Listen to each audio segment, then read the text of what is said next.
This episode, where I gave a detailed explanation on how SSS pensions are computed, a viewer sent me this question.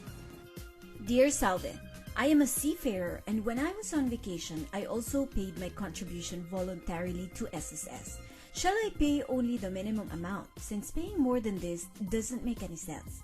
If I pay the maximum now, way before I plan to retire, and the computation of benefits is based on 60 straight months before retirement, then I waste a lot of money. Noel. Noel also explained that he understands that the calculation of other benefits like calamity, maternity for women, sickness, etc. will be based on actual contribution, but he only cares about the pension. He compared the total payments of two fictional characters, Patrick and Kevin. Let's say they are friends and are of the same age. They both pay voluntarily since they are self-employed. They start paying SSS contributions at 30 years old. Patrick pays the maximum amount of $1,760 per month for a $16,000 monthly salary credit. He thinks that the higher he pays, the more pension he will get when he retires. His total amount of contribution is 633,600 pesos for 30 years until he hits 60. Kevin pays the minimum of 110 pesos a month for 25 years. After that, he increases his monthly contribution to 1,760 pesos a month, and he does this consistently for 60 straight months before he reaches his retirement age. He contributes a total of 138,600 pesos.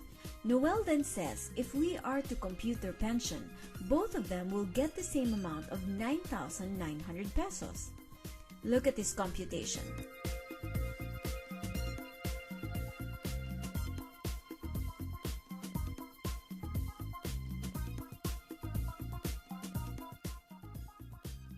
Noel asked, isn't it unfair to Patrick? The difference of their paid contribution is huge, but when the time comes for them to reap what they sow, they only get the same amount. Noel has a very good point. In an ideal world, we would all like to be Kevin. That way we can truly maximize our SSS contributions. I was very impressed also with how he argued his point. There are some hitches, however.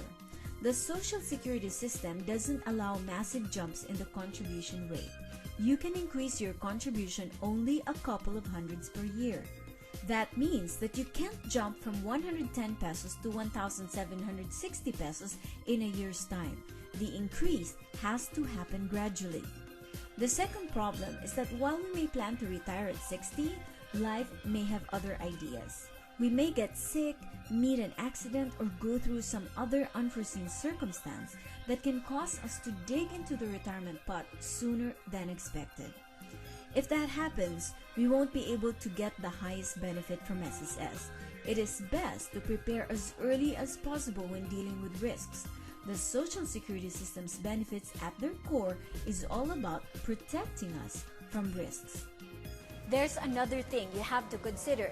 SSS payments might be included in the data that the government will use to determine your creditworthiness. Paying your monthly payments will no longer be necessary simply to get your pension. It will now affect you in a bigger way. You see, one of the things that the Credit Information Corporation is working on is creating a database that financial institutions can use to improve the basis for assessing consumer creditworthiness. At the moment, the database most banks use contain only negative information, meaning if you've defaulted on any loan, if you've misused your credit card, if you've bounced a check, and other similar information. To fulfill the Credit Information System of 2008, the government is creating the mother of all Philippine credit databases so that it shows the full picture, which includes positive data. In the future, that might include your SSS payments, among other things. Take note, this is not yet fully operational, but from what I heard, the government is moving towards this direction. So Noel, if you simply look at the total amounts, 633,000 versus 138,000 looks like a no-brainer.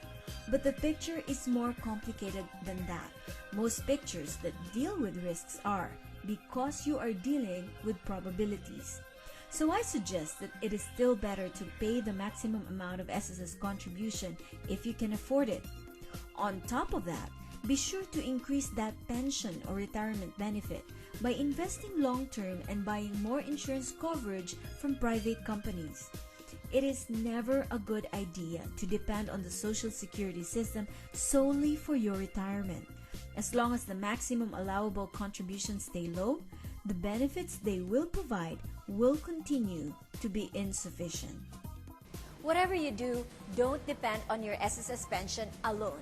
Invest separately for your retirement, or else your retirement will be full of regrets rather than your anticipated golden years. If you have any questions, email me at anc.onthemoney@gmail.com, message me on our Facebook pages, ANC On The Money and salveduplito.onthemoney, or tweet me with #SalveSays.